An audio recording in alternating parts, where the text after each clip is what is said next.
Give it a second. With Walter Martins and Sons Funeral Home. I'm Wally Martins from Walter Martins and Sons Funeral Home. We're here this afternoon to discuss a series of presentations we're going to be doing over the next few weeks concerning end-of-life situations and end-of-life planning. We hope that you'll follow along with us over the weeks. We'd also ask for you to send in questions regarding these topics. We'll try to give you a heads up on what's going to be the principal topic each week ahead of time. Today, we're kind of going to go over a general idea of what we're going to be covering. Now let Amy go first. So basically what we're doing with this is we will be doing different things and talking about basically end-of-life planning, including funerals and pre-needs, the legal side of funerals and non-legal side of funerals. We'll be talking about different topics regarding each of these topics, and we'll be going more in depth, and we will have speakers joining in, and we will have other people coming in and talking with us and going over certain questions that you may have and questions that you may give to us as well.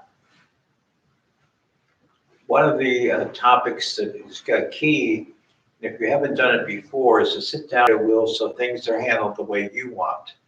When I say that, the state of Ohio has a pecking order, if you want, and whoever inherits and takes care of your things after your death is already determined by them. Those people may not be the people you want to have handle things.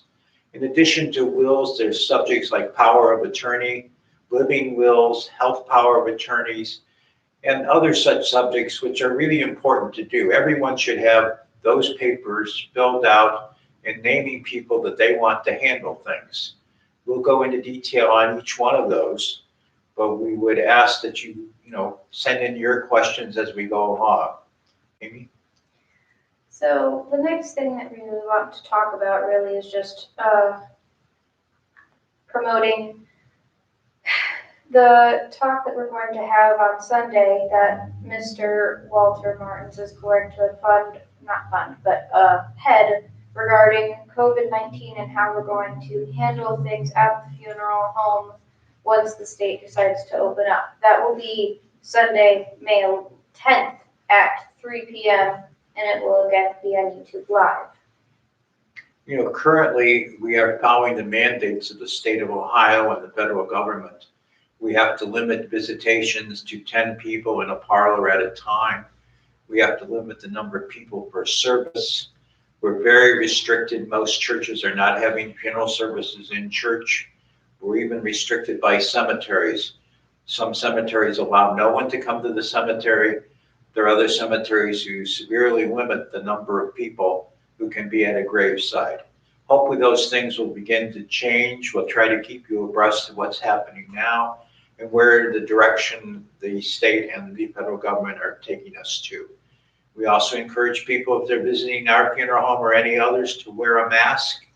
We ask people to wear a mask from the family. It's to both your benefits. All of our staff wears masks. We just think you should have one. You should be wearing it not only at funerals, but at any time you're out of your building.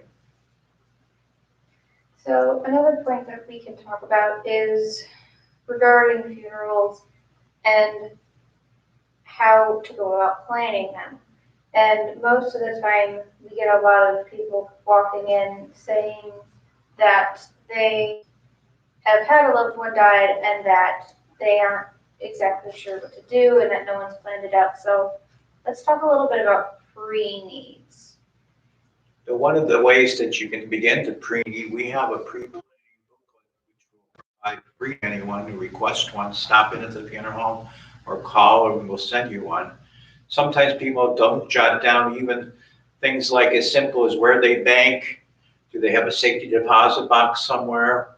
Where do they put away important records? And this could be a subject in itself. People who are veterans should have their records available to their family. There are often benefits coming even from where you worked that all the family members should have some idea of what's going on. This booklet will help you itemize those things and provide a place where everyone can go and get that information. Think about is not only pre-planning funerals, but what to do if someone's died unexpectedly and you aren't sure what they want. So do we have anything for that? With that, there's paperwork and booklets available. It helps guide you along the choices that you have to make, burial versus cremation. Are you going to be buried locally? Who's going to actually handle it? There's actually a right of disposition where you can appoint someone, whether it be family or friend, to handle your funeral. You should have paperwork and you should have people that are going to take care of things for you, because you won't be there to make those decisions.